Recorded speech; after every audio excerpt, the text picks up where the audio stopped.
Hello ಸ್ನೇಹಿತರೆ, ಎಲ್ರಿಗೂ ನಮಸ್ಕಾರ. ಮತ್ತೊಂದು ವಿಡಿಯೋಗೆ ಸ್ವಾಗತ. ಯಾರೆಲ್ಲ ವಿದ್ಯಾರ್ಥಿಗಳು 2024 ಹಾಗೂ 25ನೇ ಸಾಲಿನ SSP ಸ್ಕಾಲರ್ಶಿಪ್ಗಾಗಿ ಅಪ್ಲೈನ ಮಾಡಿದ್ದೀರಾ, ಆ ಒಂದು ವಿದ್ಯಾರ್ಥಿಗಳು ಅವರ ಒಂದು SSP ಸ್ಕಾಲರ್ಶಿಪ್ ಅಪ್ಲಿಕೇಶನ್ ಸ್ಟೇಟಸ್ ಅನ್ನು ಚೆಕ್ ಮಾಡುವಾಗ ನಿಮಗೆ ನಿಮ್ಮ ಅಪ್ಲಿಕೇಶನ್ ರಿಜೆಕ್ಟ್ ರೀಸನ್ ಬಂದು ಈ ರೀತಿ NA ಅಂತ ಶೋ ಆಗ್ತಾ ಇದೆ.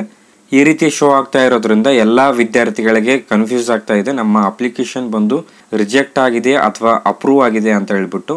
ಸೊ ಈ ಒಂದು ಡೌಟ್ನ ನಾವು ಈ ಒಂದು ವಿಡಿಯೋ ಅಲ್ಲಿ ಕ್ಲಿಯರ್ ಮಾಡೋಣ.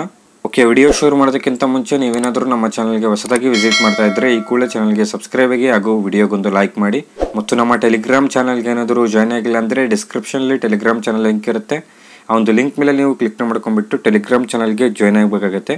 ಓಕೆ, ಬನ್ನಿ ವಿಡಿಯೋನ ಶುರು ಮಾಡೋಣ. ಓಕೆ, ನಾವು ಇವಾಗ SSP ಪೋರ್ಟಲ್ನ ಓಪನ್ ಮಾಡ್ಕೊಂಡಿದ್ದೀವಿ. ನೀವು ನಿಮ್ಮ ಒಂದು SSP ಪೋರ್ಟಲ್ನ ಓಪನ್ ಮಾಡಿಕೊಂಡು ನಿಮ್ಮ ಒಂದು ID-ನ ಲಾಗಿನ್ ಆಗಬೇಕಾಗತ್ತೆ. ಲಾಗಿನ್ ಆದಾಗ ನಿಮಗೆ ಇಲ್ಲಿ ಏರ್ ವೈಸ್ ಸ್ಟೂಡೆಂಟ್ ಸ್ಟೇಟಸ್ ಅಂತ ಇದ್ದಾರೆ, ಒಂದು ಆಪ್ಷನ್ ಮೇಲೆ ನೀವು ಕ್ಲಿಕ್ ಮಾಡಿಕೊಂಡು ನಿಮ್ಮ ಅಕಾಡೆಮಿಕ್ ಇಯರ್ನ ನೀವು ಸೆಲೆಕ್ಟ್ ಮಾಡಬೇಕಾಗತ್ತೆ. ಸೊ ಸಿಂಪ್ಲಿ ನೀವು ಇಲ್ಲಿ 2024 ಹಾಗೂ 25 ಸೆಲೆಕ್ಟ್ ಮಾಡಿಕೊಂಡು ಕೆಳಗಡೆ ವ್ಯೂ ಮೇಲೆ ನೀವು ಕ್ಲಿಕ್ ಮಾಡಬೇಕಾಗತ್ತೆ. ಓಕೆ, ವ್ಯೂ ಮೇಲೆ ನೀವು ಕ್ಲಿಕ್ ಮಾಡ್ಕೊಂಡಾಗ ನಿಮ್ಮ ಅಪ್ಲಿಕೇಶನ್ ಸ್ಟೇಟಸ್ ಬಂದು ಶೋ ಆಗುತ್ತೆ. ಆ್ಯಂಡ್ ನೀವು ಇಲ್ಲಿ ಗಮನಿಸ್ಬೋದು ರಿಜೆಕ್ಟ್ ರೀಸನ್ ಬಂದು NA ಅಂತ ಇದೆ. ಆ್ಯಂಡ್ ಎಲ್ಲ ಒಂದು ವಿದ್ಯಾರ್ಥಿಗಳು ಕನ್ಫ್ಯೂಸ್ ಆಗ್ತಾ ಇರೋದು ಇಲ್ಲೇ. ಆ್ಯಂಡ್ NA ಅಂದರೆ ಇಲ್ಲಿ ನಾಟ್ ಅಪ್ಲಿಕೇಬಲ್ ಅಂತ, ಅಂದರೆ ನಿಮಗೆ ಇಲ್ಲಿ ನಿಮ್ಮ ಅಪ್ಲಿಕೇಶನ್ ಬಂದು ರಿಜೆಕ್ಟ್ ಆಗಿರಲ್ಲ. ಜಸ್ಟ್ ಇಲ್ಲಿ ರಿಜೆಕ್ಟ್ ರೀಸನ್ ಬಂದು ನಾಟ್ ಅಪ್ಲಿಕೇಬಲ್ ಅಂತ ಇದೆ. ರಿಜೆಕ್ಟ್ ರೀಸನ್ ಬಂದು ನಿಮ್ಮ ಅಪ್ಲಿಕೇಶನ್ ಬಂದು ಅಪ್ರೂವ್ ಆಗಿರಲ್ಲ ಅಥವಾ ರಿಜೆಕ್ಟು ಕೂಡ ಆಗಿರಲ್ಲ. ಇಲ್ಲಿ ನಾಟ್ ಅಪ್ಲಿಕೇಬಲ್ ಅಂತಂದರೆ ಯಾವುದೇ ಮಾಹಿತಿ ಇಲ್ಲ ಅಂತ ಅರ್ಥ. ಸೊ ಸಿಂಪ್ಲಿ NA ಅಂದರೆ ಇದರ ಫುಲ್ ಫಾರ್ಮ್ ಬಂದು ನಾಟ್ ಅಪ್ಲಿಕೇಬಲ್ ಅಂತ ಅರ್ಥ. ನಿಮ್ಮ ಅಪ್ಲಿಕೇಶನ್ ಏನಾದರೂ ರಿಜೆಕ್ಟ್ ಆದರೆ ಇಲ್ಲಿ ಆ ಒಂದು ರಿಜೆಕ್ಟ್ ರೀಸನನ್ನು ಇಲ್ಲಿ ಮೆನ್ಷನ್ ಮಾಡ್ತಾರೆ.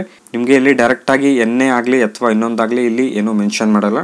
ಡೈರೆಕ್ಟಾಗಿ ನಿಮ್ಮ ಅಪ್ಲಿಕೇಶನ್ ಏನಾದರೂ ರಿಜೆಕ್ಟ್ ಆದರೆ ವ್ಯಾಲಿಡ್ ರೀಸನನ್ನು ಇವರು ಇಲ್ಲಿ ಮೆನ್ಷನ್ ಮಾಡ್ತಾರೆ. ಒಂದು ವೇಳೆ ನಿಮ್ಮ ಅಪ್ಲಿಕೇಶನ್ ಏನಾದರೂ ವೆರಿಫೈ ಆದರೆ ಕೆಳಗಡೆ ಅಪ್ರೂವ್ಡ್ ಆ್ಯಸ್ ಎಲಿಜಿಬಲ್ ಅಂತ ಇದೆಯಲ್ಲ, ಇಲ್ಲಿ ನೋ ಅಂತ ಇರೋದು ಬಂದುಬಿಟ್ಟು ಇಲ್ಲಿ ಎಸ್ ಅಂತ ಶೋ ಆಗುತ್ತೆ. ನಿಮ್ಮ ಅಪ್ಲಿಕೇಶನ್ ಏನಾದರೂ ಅಪ್ರೂವ್ ಆದರೆ ಇಲ್ಲಿ ಎಸ್ ಅಂತ ಶೋ ಆಗುತ್ತೆ. ಮೇಲ್ಗಡೆ NA ಅಂತಿದ್ರೆ ನೀವು ಯಾವುದೇ ವೆರಿ ಮಾಡ್ಕೊಳ್ಳೋ ಅವಶ್ಯಕತೆ ಇಲ್ಲ. ಜಸ್ಟ್ ನಿಮ್ಮ ಅಪ್ಲಿಕೇಶನ್ ಸ್ಟೇಟಸ್ ಬಂದು ಇನ್ನೂ ಪೆಂಡಿಂಗಲ್ಲಿರುತ್ತೆ. ಆ್ಯಂಡ್ ಇನ್ನೊಂದು ವಿಚಾರ ಎಲ್ಲ ವಿದ್ಯಾರ್ಥಿಗಳಿಗೆ ತಿಳಿಸೋದೇನೆಂದರೆ, ನಿಮ್ಮ ಅಪ್ಲಿಕೇಶನ್ ಬಂದು SSP ಕಡೆಯಿಂದ ಇವಾಗಿಂದ ಅಪ್ರೂವ್ ಆಗ್ತಾ ಇದೆ. ಇನ್ನೇನು ಕೆಲವು ದಿನಗಳಲ್ಲಿ ಎಲ್ಲ ಒಂದು ವಿದ್ಯಾರ್ಥಿಗಳ ಅಪ್ಲಿಕೇಶನ್ಸ್ಗಳು ಬಂದು ಯಾರೆಲ್ಲ ವಿದ್ಯಾರ್ಥಿಗಳು 2024 ಹಾಗೂ 25ನೇ ಸಾಲಿಗಾಗಿ ಅರ್ಜಿನ ಸಲ್ಲಿಸ್ತೀರಾ ಅಂಥ ಒಂದು ವಿದ್ಯಾರ್ಥಿಗಳಿಗೆ ನಿಮ್ಮ ಸ್ಕಾಲರ್ಶಿಪ್ ಬಂದು ಅಪ್ರೂವ್ ಆಗುತ್ತೆ. ಆ್ಯಂಡ್ ಸ್ಟೇಟಸಲ್ಲೂ ಕೂಡ ನಿಮಗೆ ಅಪ್ರೂವ್ಡ್ ಆ್ಯಸ್ ಎಲಿಜಿಬಲ್ ಅಂತ ಇಲ್ಲಿ ಎಸ್ ಅಂತ ಶೋ ಆಗುತ್ತೆ. ಸೊ ಸಿಂಪಲ್ ಆಗಿ ಹೇಳೋದಾದ್ರೆ ಇಲ್ಲಿ ರಿಜೆಕ್ಟ್ ರೀಸನ್ ಬಂದು NA ಅಂತ ಇದ್ರೆ ನೀವು ಯಾವುದೇ ವರಿ ಮಾಡ್ಕೊಳ್ಳೋ ಅವಶ್ಯಕತೆ ಇಲ್ಲ. ಜಸ್ಟ್ ಇಲ್ಲಿ ಯಾವುದೇ ಒಂದು ಮಾಹಿತಿ ಇನ್ನೂ ಅಪ್ಡೇಟ್ ಆಗಿಲ್ಲ ಅಂತ ಅರ್ಥ.